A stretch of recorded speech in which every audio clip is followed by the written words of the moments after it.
Ulhasnagar police स्टेशनचा हा प्रकार होता। दुपारी 1 वाजता संबंधित फिर्यादीने तक्रार दिली होती। त्या अनुषंगाने आम्ही त्याचा आढावा घेतल्यानंतर घडलेला प्रकार जो आहे तो खरा निष्पन्न झाला।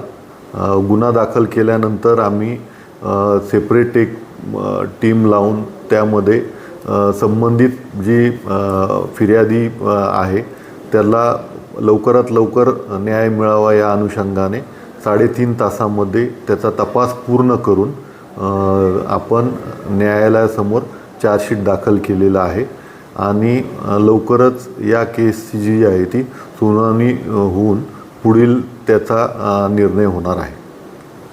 सर, या प्रकरणामध्ये कोर्टासमोर चार्जशीट सादर केल्यानंतर कोर्टाने काय भूमिका घेतली, म्हणजे आरोपीबद्दल त्यांनी काय मत व्यक्त केलं? त्यामध्ये माननीय न्यायालयाने त्याची त्वरित दखल घेतलेली आहे आणि त्या संदर्भाने पुढील समन जे आहे ते उद्याच्या तारखेचं त्यांनी त्वरित काढलेलं आहे।